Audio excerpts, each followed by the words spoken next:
오늘 여러분과 함께 내 양을 먹이라 라고 하는 제목으로 말씀을 나누려고 합니다. 말씀을 통하여 성령님께서 각자에게 들려주시는 그 세미한 음성을 듣는 시간이 되기를 바랍니다. 오늘은 더 살리는 교회 목자를 임명을 했습니다. 여러분, 목자에게 필요한 것이 무엇일까요? 목자는 말씀으로 영혼을 먹이는 그런 사명이 있습니다. 그러면 성경을 잘 알아야 되지 않겠습니까? 여러분, 영어를 가르치는 교사는 뭘 잘해야 되죠? 영어를 잘해야 되죠. 수학은 잘 못해도 돼요. 근데 영어만큼은 잘해야 됩니다. 그럼 수학을 가르치는 교사는 뭘 잘해야 될까요? 수학은 잘 못해도 돼요. 근데 수학은 잘해야 되지 않겠습니까? 그럼 목자는 나에게 맡겨진 영혼을 말씀으로 먹이는 역할을 하는 겁니다. 그래서 말씀을 잘 알아야 돼요. 그래서 목자는 말씀을 읽고 묵상하는 일에 힘써야 됩니다. 말씀을 읽고 묵상하면서 하나님께서 주시는 은혜를 나를 통해서 흘려보내는 사람이 바로 목자입니다. 그리고 나에게 맡겨진 영혼을 위해서 목자는 기도해야 합니다.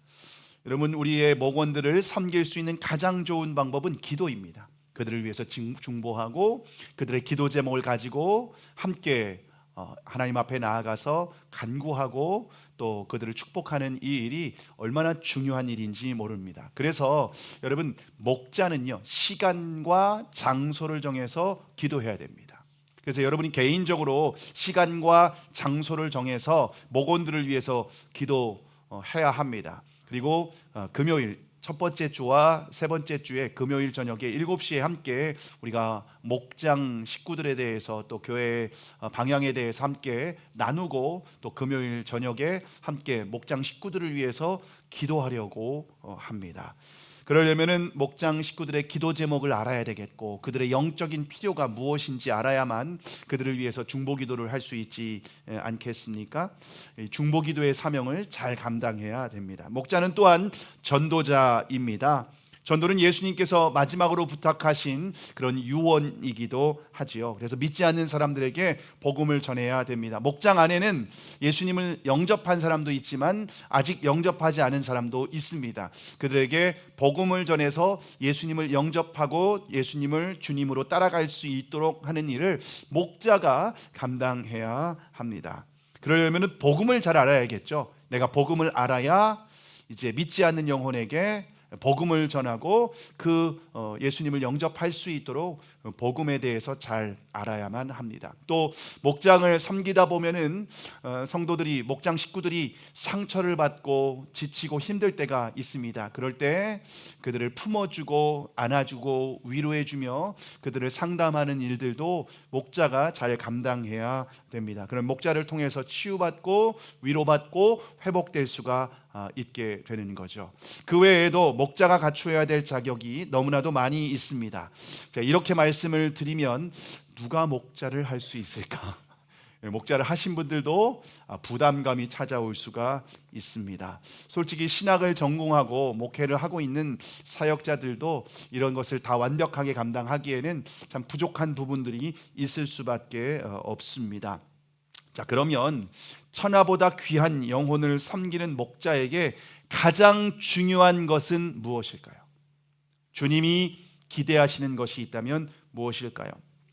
저는 오늘 목자가 되신 분들 뿐만 아니라 주님 앞에서 또 앞으로 사명을 감당하고 교회를 섬기는 분들에게 가장 중요한 것이 무엇인지 오늘 말씀을 통해서 함께 나누려고 합니다. 오늘 본문의 배경은 갈릴리 바닷가를 배경으로 하고 있습니다. 오늘 말씀은 여러분이 너무나도 잘 알고 있는 말씀 아닙니까? 베드로는 예수님의 수제자였습니다. 그래서 정말 가장 주님을 사랑한다고, 누구보다 내가 주님 따라간다고 하면서 그렇게 호언장담하며 목숨을 걸고 따라갔던 제자입니다. 그런데 결정적인 순간에 실패를 하게 되죠. 근데 부활하신 예수님께서 실패한 베드로에게 찾아오신 장면이 오늘 본문의 말씀입니다. 자, 그러면 예수님께서 베드로에게 찾아오셔서 물어보신 질문은 무엇일까요? 오늘 본문 15절, 오늘 본문을 우리가 함께 읽겠습니다. 시작. 그들이 조반 먹은 후에 예수께서 시몬 베드로에게 이르시되 요한의 아들 시몬아 내가 이 사람들보다 나를 더 사랑하느냐 하시니 이르되 주님 그러하나이다. 내가 주님을 사랑하는 줄 주님께서 아시나이다. 이르시되 내 어린 양을 먹이라 하시고. 자, 예수님께서 실패한 베드로에게 찾아오셔서 물으신 질문은 오직 한 가지였습니다. 요한의 아들 시몬아 내가 이 사람들보다 나를 더 사랑하느냐. 이 질문을 3번씩이나 반복해서 물으셨습니다. 오늘 목자가 되신 분들에게 주님께서 묻고 싶은 질문은 오직 한 가지입니다. 내가 성경을 얼마나 많이 알고 있냐? 너 기도를 얼마나 했니? 너 전도를 얼마나 많이 했냐? 이런 걸 물어보시는 것이 아닙니다. 주님 오직 한 가지에만 관심이 있습니다. 너는 나를 사랑하니? 여러분, 그런데 이 질문은 목자들에게만 하시는 질문이 아닙니다. 예수님은 구원받은 모든 성도에게 주님께서 이 질문을 하십니다. 너는 나를 사랑하느냐? 여러분, 주님의 질문에 뭐라고 대답하시겠습니까? 이것은 주님과 나와의 관계를 묻는 정말 제일 중요한 질문입니다.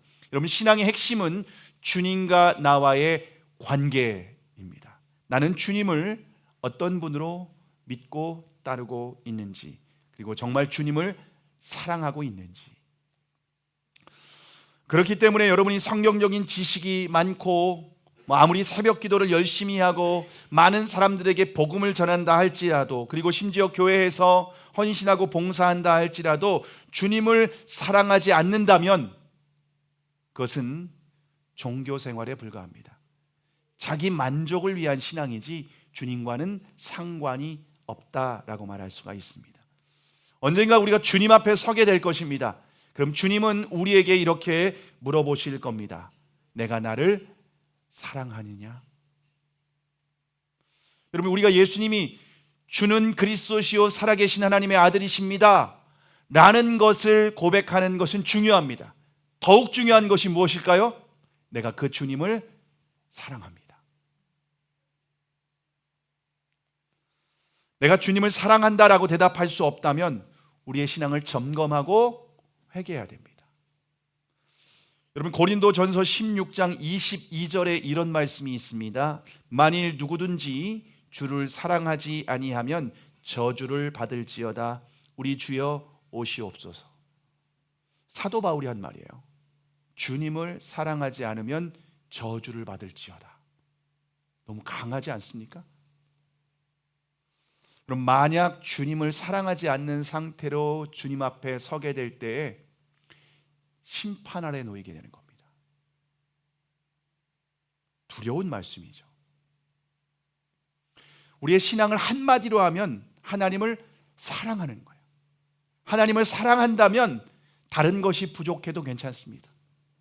근데 사랑하는 것이 아니라 이용한다, 주님을 사용한다면요, 그건 문제가 되겠죠. 자, 그런데 주님께서는 내가 나를 사랑하느냐라고 물어보시지 않았습니다. 구체적으로 뭐라고 물어보셨죠? 오늘 본문에 보시면 요한의 아들 시몬아 내가 이 사람들보다 나를 더 사랑하느냐라고 물어보셨습니다. 주님은 우리가 주님을 얼마나 사랑하는지 확인하고 싶은 거예요. 그래서 구체적인 조건을 전제하시면서 물어보십니다. 이 사람들보다 나 더 사랑하니? 물어보시는 겁니다. 그러면 이 사람들은 누구일까요? 베드로와 함께 물고기를 잡고 있는 동료들을 말하는 겠죠. 그들은 어렸을 때부터 함께 베드로와 물고기를 잡았던 평생의 친구들입니다. 어렵고 힘들 때마다 고민을 들어주고 힘이 되어 주었던 평생의 동역자들입니다. 이들은 대부분 예수님의 제자가 되어 3년 동안 함께 동거동락하기도 했습니다. 뿐만 아니라 베드로는 이미 결혼을 한 사람이었기 때문에 배우자와 자녀까지 있었습니다. 장모님까지도 있는 상황이었습니다. 그렇기 때문에 예수님의 이 질문은 네가 가족들보다, 그리고 친구들보다 나 더 사랑하니? 이걸 확인하고 싶었던 거예요. 여러분은 어떻습니까? 여러분이 사랑하는 가족보다, 여러분의 친한 친구보다 주님을 더 사랑하십니까? 근데 이렇게 주님의 질문을 받고 나면 좀 부담스럽지 않습니까? 어떻게 내 가족보다 더 사랑하느냐고 묻지? 내 친한 친구보다 더 사랑하느냐고 묻지? 이거 좀 대답하기도 곤란하고 좀 너무 부담스럽지 않나? 여러분, 그렇게 생각할 수 있는데 이 말씀은 사랑에도 우선순위가 있다는 것을 우리에게 가르쳐주고 있습니다. 만약 저와 여러분이 주님보다 가족이나 친구를 더 사랑하면 어떻게 될까요? 그럼 영적인 질서가 깨어지게 됩니다. 여러분, 우리의 사랑은 변질되기 쉽습니다. 우리의 사랑은 참된 사랑을 하기가 어렵습니다. 자기중심적인 사랑을 하게 되는 거예요. 그래서 내가 사랑하는 가족, 내가 사랑하는 배우자, 내 목숨보다 더 소중한 자녀를 사랑하지요. 그런데 가장 큰 상처를 주기도 합니다. 제가 내적 치유 사역을 할 때 성도들에게 상처가 있으면 물어봅니다. 혹시 누구에게 상처를 받았냐고. 대부분 부모님에게, 대부분 배우자에게, 대부분 자녀에게 상처를 받습니다. 여러분, 우리 인간의 사랑은 내가 자식을 내 목숨보다 사랑해야 하는데 나는 사랑한다고 하지만 상처를 줄 수 있다는 거예요. 배우자를 사랑한다고 하지만 배우자에게 정말 평생에 잊지 못할 비수를 꽂아버릴 수도 있습니다. 부모 자녀 관계에도 마찬가지죠. 사랑에도 우선순위가 있다는 거예요. 주님을 먼저 사랑해야 된다는 거예요. 그리고 주님께서 우리를 어떻게 사랑하셨는지 배워야 됩니다. 그 사랑이 우리 안에 흐르고 넘칠 때 그 사랑으로 배우자를 사랑하고 자녀를 사랑하고 친구를 사랑할 때 그 사랑이 성숙한 사랑이 된다는 거예요. 저와 여러분이 분명히 기억해야 됩니다. 이것은 너무 과한 질문이 아닙니다. 진정한 사랑이 무엇인지 주님으로부터 배워야 된다. 주님께서 이것을 가르쳐주고 있습니다. 자, 그런데 오늘 보면 15절에 보면은요, 여러분의 성경책을 있으면 한번 보시겠습니까? 이 사람들보다 라고 하는 단어 앞에 번호가 쓰여져 있습니다. 번호가 쓰여져 있는 성경이 좋은 성경입니다. 어떤 성경에는 1번, 어떤 성경에는 2번 이렇게 적혀 있는데요, 혹시 찾아보시면요, 그 밑에 번호 아래를 보면요, 각주가 있습니다. 원문에 이게 무슨 의미인지, 어떻게 다른 번역으로는 어떻게 번역할 수 있는지를 적어놨습니다. 그래서 그 번호를 따라가면 각주에 혹 것들보다, 그러니까 이 사람들보다 아니면 것들보다라고 번역할 수 있다라는 의미입니다. 무슨 의미일까요? 여러분, 이 사람들, 것들보다라고 하는 것은 이 헬라어의 투톤이라고 하는 지시대명사인데요, 이 지시대명사는 사람들이라고도 번역할 수 있지만 이 것들이라고 번역할 수도 있다는 겁니다. 우리가 화가 나면은 주변에 있는 사람들한테 이렇게 이것들이 이렇게 얘기할 수 있죠. 사람을 말한 거 아니에요. 이 것들은 사람이 아니라 베드로가 지금 잡아올린 물고기를 말하는 겁니다. 이것들 153마리의 물고기를 말하는 겁니다. 여러분, 갈릴리에 가면 지금도 베드로 물고기라 불리는 물고기를 먹을 수가 있습니다. 그런데 한 마리에 지금 송사리처럼 작은 피레미가 아닙니다. 손바닥보다 훨씬 더 큰 물고기입니다. 그런 물고기가 153마리가 잡혀졌습니다. 그 물이 찢어질 정도로 그렇게 많은 물고기가 잡혀졌는데, 여러분, 이것은 베드로의 한 달 생활비 이상을 말하는 겁니다. 베드로에게 꼭 필요한 물질입니다. 베드로에게 꼭 필요한 양식이라는 겁니다. 주님은 그래서 베드로에게 물으시는 겁니다. 이 땅을 살아가면서 반드시 필요한 이 물질, 돈, 이거보다 나 더 사랑하니? 이걸 묻고 계시는 거예요. 그 외에도 배와 그물이 있습니다. 물고기를 잡을 수 있는 우리의 직업과 어떤 사업장, 우리 어떤 달란트, 은사를 말하는 겁니다. 너 그것보다 나 더 사랑하니? 너의 직업보다, 너의 물질보다 나 더 사랑하니? 을 묻고 계시는 거예요. 근데 여러분, 이것은 조금만 생각하면 주님을 더 사랑할 수밖에 없습니다. 왜 그런지 아십니까? 베드로와 친구들은요, 밤새 그물을 내렸습니다. 근데 많이 잡혔습니까? 한 마리도 못 잡았어요. 한 마리도 못 잡았어요. 근데 예수님이 배 오른편에 그물을 던져라 라고 해서 던졌더니 찢어질 정도로 많이 잡혔다는 거예요. 주님이 아니면은 한 마리도 잡을 수 없었어요. 헛수고 인생이었어요. 주님 때문에 잡히게 된 거예요. 주님 때문에 물질이 있는 거예요. 주님 때문에 직업을 갖게 되었고 사업을 할 수 있게 된 겁니다. 그래서 이것을 안다면, 이걸 누가 주신 것인지, 누가 공급해 주신 건지 안다면 주님을 더 사랑할 수밖에 없는 줄 믿으시기를 바랍니다. 제가 오늘 말씀을 준비하면서 우리 첫째 딸이 4살 때가 기억이 났습니다. 그때 첫째 딸이 제일 좋아하는 게 뭐였냐면요, 마이쮸였습니다. 마이쮸 아시나요? 요즘에도 마이쮸가 나오죠. 아이들이 좋아하지 않습니까? 그래서 항상 마트를 가면은 우리 첫째 딸이 좋아하는 마이쮸를 항상 사왔어요. 슈퍼에 가도 마이쮸를 사고 또 마트에 가도 마이쮸를 사서 꼭 챙겨줬습니다. 그래서 아이가 울면은 마이쮸를 주면은 울음이 딱 끝입니다. 마이쮸는 만능 해결사였습니다. 그런데 제가 궁금한 거예요. 금요일 저녁이었는데 저녁 철야 예배를 가기 전에 그 거실에 있는 아이에게 물어보고 싶은 거예요. 얘가 마이쮸를 더 좋아할까? 아빠를 더 좋아할까? 이게 궁금한 거예요. 궁금한 거예요. 그래서 4살짜리 우리 아이한테 제가 물어봤습니다. 예인아, 너 아빠가 좋아? 마이쮸가 좋아? 뭐라고 대답했을까요? 4살짜리 아이가 0.1초도 쉬지 않고 마이쮸 이러더라고요. 4살짜리한테는 마이쮸가 아빠보다 훨씬 더 좋은 거예요. 근데 여러분, 그 마이쮸 누가 줬죠? 아빠가 사줬어요. 아빠가 마트 슈퍼에 가서 사다가 애가 필요할 때, 좋아할 때 주는 거예요. 만약에 이 마이쮸가 애한테 건강에 해롭지만 않으면요, 저는요 무한적으로 애한테 마이쮸를 제공할 수 있습니다. 마이쮸 정도는 사줄 수 있지 않겠습니까? 그렇죠? 질릴 정도로. 예수님이 우리에게 물어보시는 거예요. 너 나를 더 사랑하니? 마이쮸를 더 좋아하니? 너 예수님을 더 사랑하니? 돈을 더 사랑하니? 너 예수님을 더 사랑하니? 아니면 직업이나 너의 사업을 더 사랑하니? 주님 묻고 계신 거예요. 만약 여러분이 마이쮸요! 그러면은 여러분은 영적인 4살이에요. 아직 이 마이쮸를 누가 주는지, 내 물질을 누가 주는지, 내 직장을 누가 공급해 주는지 이것도 모른다는 거예요. 여러분, 나에게 허락된 것, 물질뿐만 아니라 건강과 모든 것을 허락하신 분이 주님이라는 것을 믿는다면 이것들보다 주님을 더 사랑하게 되는 줄 믿으시기를 바랍니다. 자, 그런데 주님께서 내가 나를 사랑하느냐라고 하는 질문에는 시제가 있습니다. 헬라어에는 시제가 있는데 현재형입니다. 다시 말하면 과거에서부터 지금까지 계속해서 나를 사랑하고 있니? 이걸 묻고 있는 거예요. 너 나를 향한 사랑이 변함이 없니?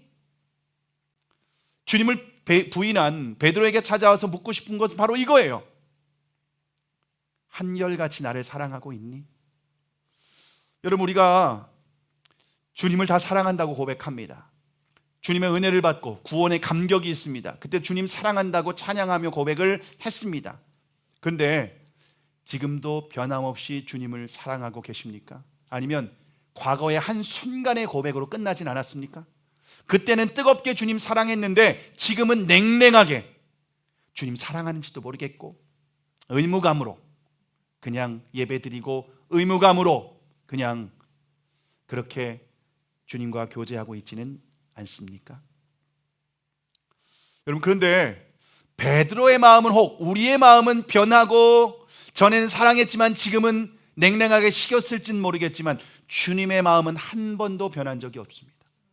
주님은 베드로를 여전히 사랑하고 계십니다.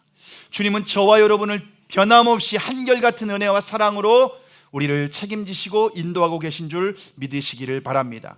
자, 그러면 주님께서 베드로를 한결같이 사랑하시는 증거는 무엇일까요? 그 증거는 무엇일까요? 여러분, 주님께서 베드로에게 내가 너 나 사랑하니? 라고 물으시기 전에 뭘 하셨는지 아십니까? 어떤 일이 있었는지 아십니까? 오늘 15절 초반에 보면은요 이런 말씀이 있습니다. 함께 읽습니다. 시작. 그들이 조반 먹은 후에. 예수님께서 베드로에게 질문하시기 전에 어떤 일이 있었냐면요, 먼저 조반을 드셨다는 거예요. 아침 식사를 한 거예요. 여러분, 그 아침 식사를 한다는 것은요, 우리는 단순히 그냥 넘어갔을 수 있어요. 그런데 그때 한번 그 상황 속으로 한번 우리가 들어가 보시기를 바랍니다. 여러분, 겟세마네 동산에서 예수님께서 체포되실 때 제자들은 다 뿔뿔이 흩어져 버렸습니다. 베드로와 요한은 가야바 법정까지 따라갔습니다. 그곳에서 채찍에 맞으시는 예수님을 목격했습니다. 그런데 문을 지키고 있던 한 여종이 베드로에게 뭐라고 하죠? 내가 나사렛 예수와 함께 있는 거 내가 봤어! 라는 거예요. 그때 베드로가 뭐라고 하죠? 베드로가 예수님과 눈이 마주쳤어요. 난 모른다고 저주하며 부인했습니다. 한 번이 아니라 3번씩이나. 근데 그 예수님이 십자가에서 죽는 것을 똑똑히 목격했는데 다시 부활하셨다는 거예요. 오늘 본문의 상황이요, 부활하신 예수님이 제자들에게 3번째 나타났을 때였습니다. 3번째 찾아오시는 장면입니다. 여러분, 부활하신 예수님은 베드로는 벌써 2번이나 만난 거예요. 이번이 3번째니까. 근데 예수님을 만나고 어떤 생각이냐면, 나는 진짜 자격도 없다. 너무 부끄럽다. 수치스럽다. 예수님 앞에서 크게 호언장담했는데 이게 뭐야? 아마 베드로가 너무 충격을 받았을 겁니다. 여러분, 제자들은 대부분 예수님을 따르기 전에 어부였습니다. 물고기 잡는 그런 직업이었습니다. 그런데 난 자격이 없다라고 생각하고 다시 어부로 돌아갑니다. 그런데 물고기 잡는 일에는 전문가였던 베드로가 그날은 한 마리도 못 잡은 거예요. 밤새 허탕을 쳤습니다. 그런데 갈릴리 저쪽 해변에서 한 목소리가 들리는 겁니다. 그물을 배 오른편에 던져라. 그러면 잡으리라. 밤새 그물을 던졌지만 헛수고였지만 속눈샘 치고 그물을 던졌습니다. 근데 153마리의 물고기가 잡히게 된 거예요. 그물을 찢어질 정도로. 그때 함께 물고기를 잡던 요한이 직감을 하고 예수님이라는 걸 알 거예요. 그래서 주님이시다 라고 한 거예요. 베드로가 그 말을 듣고 물에서 뛰어내립니다. 배에서 뛰어내립니다. 더 빨리 예수님한테 가고 싶어서, 더 빨리 가고 싶어서. 왜냐하면 물고기 잡아 올리느라고 다른 어부들은 물고기 잡아 올리는데 베드로는 물고기 잡아 올리는 거 관심 없어요. 주님이시다. 뛰어내렸습니다. 아마 육지로 나오는 그 시간 동안 여러 사건들이 주마등처럼 베드로의 머릿속에 스쳐갔을 겁니다. 3년 전 그날도, 예수님이 처음 나에게 찾아오셨던 그날, 제자로 부르시는 그날도 한 마리도 잡지 못했습니다. 그래서 그물을 정리하고 있는데 예수님이 들리신 거예요. 베드로에게 찾아오신 거예요. 그런데 베드로는 이미 예수님께 은혜를 받았습니다. 예수님이 자신의 집에 오셔서 장모님이 열병으로 죽어가고 있었는데 예수님께서 고쳐주시는 경험을 했습니다. 그래서 예수님이 오셨는데 베드로에게 너 배를 잠시 빌려도 되겠니? 기꺼이 허락했죠. 그리고 베드로의 배에 타서 예수님이 무리를 향해서 말씀을 전하시는 겁니다. 베드로는 그 배 안에서 예수님을 바라보면서 말씀에 쏙 깊이 빠져들어갔습니다. 근데 예수님은 실제로 무리에게 말씀을 전하기보다 지금 자기를 지켜보고 있는 베드로를 향해서 말씀을 전하셨던 겁니다. 말씀하신 후에 예수님께서 뭐라고 하시죠? 깊은 데로 가서 그물을 내려 고기를 잡으라. 이렇게 말씀을 하십니다. 여러분, 밤새 허탕을 쳤습니다. 그런데 한 마리도 못 잡았습니다. 근데 물고기 잡는 일에는요, 베드로가 전문가예요. 근데 베드로가 뭐라고 하죠? 내가 밤이 맞도록 수고하였지만 잡은 것이 없습니다. 그러나 말씀에 의지하여 그물을 내리겠습니다 하고 순종하여 그물을 내렸습니다. 근데 그물이 찢어질 정도로 많이 잡히고 2배에 찼다라고 말하고 있습니다. 1배에 채운 게 아니라 2배나 가득 채웠습니다. 근데 기적을 경험한 후에 베드로의 영적인 눈이 확 열리게 됩니다. 갑자기 예수님 앞에 무릎을 툭 꿇더니 뭐라고 고백하죠? 누가복음 5장 8절의 말씀을 함께 읽겠습니다. 시작. 시몬 베드로가 이를 보고 예수의 무릎 아래에 엎드려 이르되 주여 나를 떠나소서 나는 죄인으로소이다 하니. 기적을 경험했는데 기적을 베풀어 주신 주님 앞에 무릎을 꿇고 자기가 죄인이라는 겁니다. 근데 그 고백을 들으신 예수님께서 베드로에게 뭐라고 하죠? 나를 따라오라. 그래서 베드로가 예수님의 제자가 된 거예요. 그 순간 제자로 부르심을 받아서 3년 동안 예수님과 동거동락하면서 기적과 수많은 은혜를 경험했습니다. 그런데 결정적인 순간에 주님을 모른다고 부인했었던 겁니다. 그럼 그때 가장 충격받은 사람이 누구일까요? 예수님일까요? 아니에요. 예수님은 네가 나를 3번 부인할 것이다 라고 이미 예언하셨어요. 다 아셨다는 거예요. 가장 충격받은 사람은 베드로 자기 자신이었다는 겁니다. 주님 앞에 내가 얼마나 정말 죄인인지, 내가 이렇게까지 정말 몹쓸 놈인가, 내가 어떻게 3년 동안 그렇게 수많은 기적과 은혜를 경험했는데 주님 그냥 잡혀가는 모습 보면서 주님 그렇게 여종 앞에서 모른다고 할 수 있지? 나는 진짜 인간도 아니야. 나는 도대체 예수님의 제자라서의 자격이 전혀 없어. 아마 그런 생각을 하면서 육지에 있는 예수님을 만나러 가고 있는 중이에요. 추운지도 몰라요. 너무 추운 날씨에 그냥 그 생각에 깊이 빠져서 예수님께 나아가고 있는 겁니다. 육지에 올라와 보니까 예수님이 어떻게 하고 계시죠? 숯불을 피워놓고 계셨다고 말합니다. 숯불을 피워놓고 떡과 생선을 올려놓고 굽고 계시는 거예요. 밤새 추위에 지쳐서 그물을 내리고 있던 베드로에게 예수님께서 아침상을 차려주신 거예요. 그리고 뭐라고 하시는지 아십니까? 너 밤새 많이 추웠지? 이리 와, 나하고 아침 먹자. 이미 다 구워놨어. 너 떡 좋아하지? 너 좋아하는 떡 내가 만들어놨고 따뜻하게 지금 구워놨단다. 생선도 이미 지금 먹기에 딱 좋다. 간도 너무너무 잘 됐어. 이리 와, 이리 와, 우리 아침밥 같이 먹자. 여러분, 예수님은 베드로를 정죄하지 않으셔요. 1대1로 만났으니까 속에 있는 얘기를 하고 싶지 않습니까? 근데 속에 있는 얘기를 한다고 하는데 예수님은 속에 있는 얘기가 너 춥지? 우리 같이 아침밥 먹자. 베드로가 말은 하지 않았지만 그 마음이 어땠을까요? 아니, 너 인간아, 어떻게 그럴 수 있니? 이렇게 차라리 말해줬으면 속이 시원할 수 있어요. 맞아요. 저는 진짜 나쁜 놈이에요. 예수님 따라다닐 자격 없어요. 부활하신 예수님 만나기에 너무 부끄러워요. 죄송해요. 이렇게 차라리 말하는 게 훨씬 더 시원할 수 있어요. 근데 그렇게 묻지 않으시니까 말할 수 없잖아요. 베드로가 그날 아침밥 먹으면서 무슨 생각을 했을까요? 주님, 죄송해요. 왜 나 같은 죄인을 또 찾아오셨어요? 저는 주님의 사랑을 받을 만한 자격이 전혀 없어요. 근데 주님, 만약 나에게 기회를 한 번만 더 주신다면 이제는 절대로 주님 부인하지 않을게요. 절대로 주님 배신하지 않을게요. 베드로가 아침밥을 먹으면서 주님의 마음이 느껴지는 거예요. 여러분, 사람은 꼭 말로 전하기보다 느껴지는 것, 그 사람의 행동과 눈빛을 통해서 느껴지는 사랑이 진짜 사랑 아니겠습니까? 근데 우리가 주님의 사랑을 경험할 때가 언제인지 아십니까? 내가 성공했을 때, 내가 정말 순종했을 때, 그럴 때가 아니라 오히려 내가 실패했을 때, 가장 부끄러울 때, 수치스러울 때, 주님도 나를 용서하지 않을 거야. 주님도 나를 버리실 거야. 근데 주님이 베드로의 아침밥을 차려준 것처럼 우리에게 찾아오셔서 다시 안아주시고 위로하시고, 내가 너를 여전히 변함없이 사랑한다.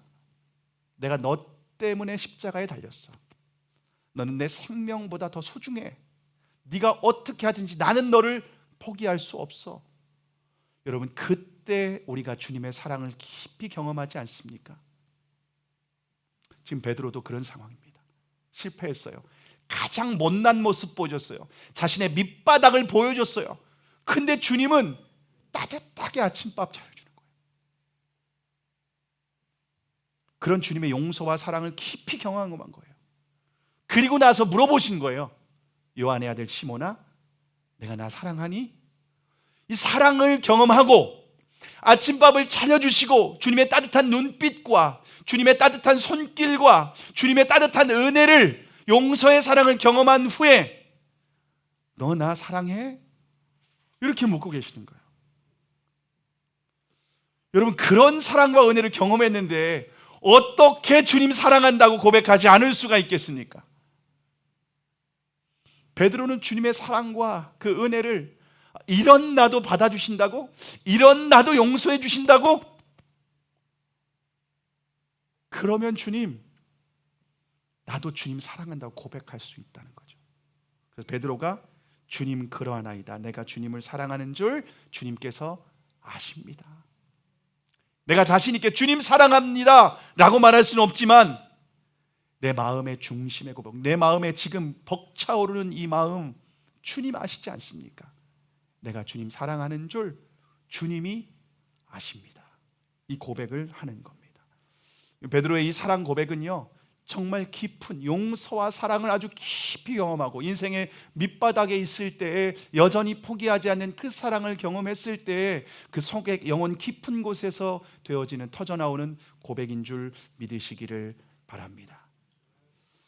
주님께서 베드로의 고백을 들으시고 뭐라고 말씀하시죠? 오늘 본문 15절 하반절의 말씀인데요, 함께 읽습니다. 시작. 이르시되 내 어린 양을 먹이라. 베드로는 주님을 부인했던 사람이죠.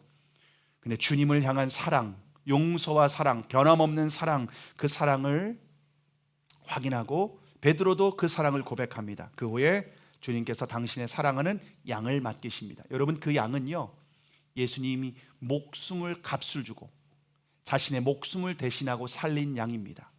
예수님의 생명보다 더욱 소중한 양입니다. 그 양을 베드로에게 맡기십니다. 그럼 주님은 어떤 사람에게 당신의 양을 맡기십니까? 서기관 바리새인처럼 성경적 지식이 많은 사람, 일주일에 이틀씩 금식하면서 막 기도하는 사람들에게 주님의 양을 맡기십니까?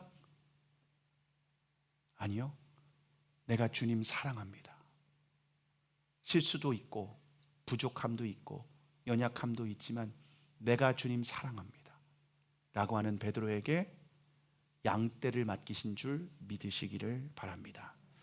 제가 주님의 사랑을 뜨겁게 경험한 이후에 제 평생 소원이 있었어요. 그 소원이 뭐냐면은 평생 주님의 복음을 전하면서 살고 싶다. 이게 제 마음의 소원이었습니다. 주님의 목회자로서 부르심을 받기 이전이었습니다. 근데 그냥 제 마음의 소원이었어요. 그때 제가 군복무를 하고 있었습니다. 혹시 제가 그 특수부대에서 군복무를 하는 거 아십니까? 네, 제가 UDT에서 근무했습니다. 요즘 뭐 유명한 뭐 덱스, 육준서 이런 애들 UDT 출신이라고 하는데요. 저는 진짜 UDT입니다. 우리 동네 특공대라고 해서 우리 동네에 있는 방위산업체에서 근무를 했습니다.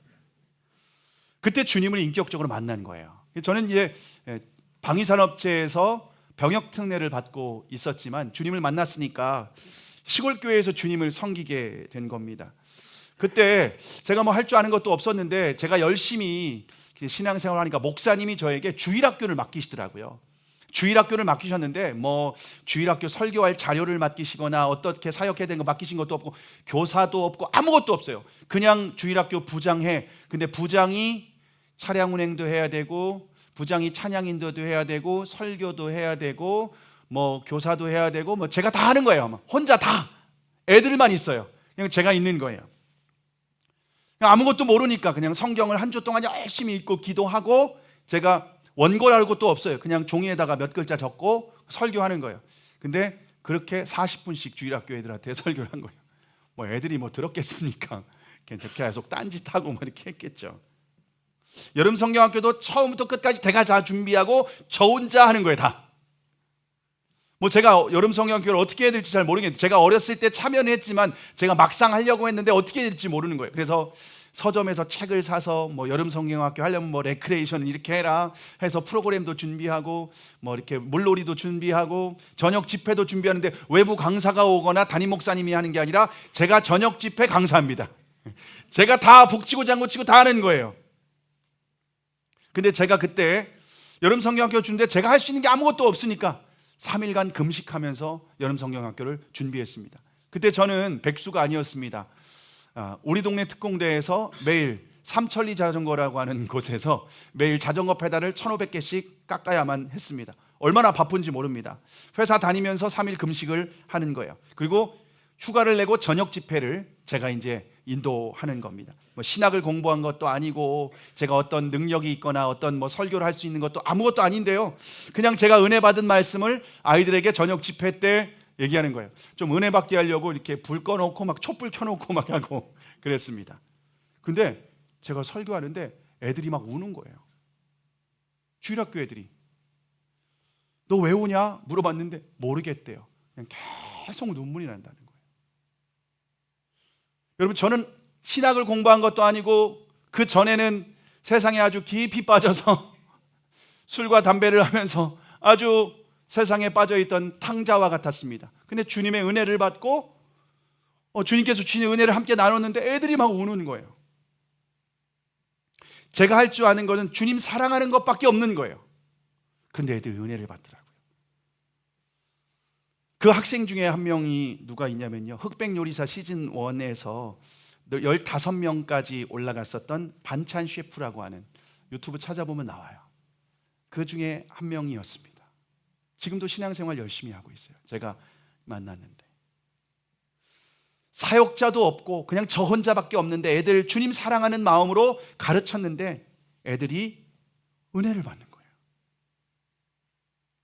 근데 그때 제가 이 본문 말씀, 오늘 본문 말씀을 묵상하는데 그때 알았어요. 주님, 제가 뭘 할 줄 안다고요? 저는 자격도 없어요. 저는 뭘 할 수 있는 것이 아무것도 없어요. 그런데 주님께서 그때 저에게 주셨던 마음은, 너 나 진심으로 사랑하는 마음 있지? 그거면 충분해. 그거면 됐어. 주님은 머리 좋고 학벌 좋고 능력 있는 사람 찾는 것이 아닙니다. 주님은 주님을 사랑하는 사람에게 양떼를 맡기십니다. 그러면 목숨 걸고 그 양을 먹입니다. 여러분, 주님 사랑하는 사람은요, 불평하지 않아요. 주님은 사랑은 시험 들지도 않아요. 주님 사랑하는 마음 그 하나만 있으면은요, 주님이 성령의 생수를 부어 주십니다. 성령의 지혜와 능력을 주십니다. 베드로는 부족하고 실수도 많은 사람이에요. 결정적인 순간에 예수님 모른다고 부인하기도 했습니다. 그런데 주님 사랑은 변하지 않았어요. 그럴 때에 초대교회 지도자로 사용을 하십니다. 여러분, 베드로가 부족하고 실수 많은 사람이었는데 주님께서 베드로를 사용하실 때 사도행전 2장에 보면은요, 오순절날 성령을 받고 설교했는데 3,000명이 회개합니다. 3장에서는 5,000명이 회개하고 돌아옵니다. 부족하고 실수 많고 결정적인 순간 주님 모른다고 했었던 그 베드로, 그러나 한 가지만큼 명확합니다. 내가 주님 사랑하는 줄 주님이 아십니다. 그럴 때 주님은 베드로를 통해서 초대교회 위대한 역사를 이루신 줄 믿으시기를 바랍니다. 오늘 목자 임명받은 분들에게 주님께서 원하시는 것은 한 가지예요. 너 성경 얼마나 많이 알고 있니? 너 기도 얼마나 많이 하니? 너 전도 얼마나 많이 했어? 그게 아니라, 너 주님 사랑하니? 너 나 사랑하니? 우리가 부족하고 연약하지만 주님께서 나를 용서하시고 받아주시고, 내가 수치스러울 때, 내가 가장 부끄러울 때, 내 자신도 나를 용납하지 못하는 그때 한결같이 나를 품어주시고 안아주시고 책망하지 않으시고, 넌 그래도 난 너 포기할 수 없어. 그래도 난 너를 향한 사랑을 한순간도 변하지 않았어. 넌 내 자식이야. 넌 내 아들이야, 내 딸이야 라고 하시는 그 사랑을 경험한 사람들, 내가 주님 사랑합니다.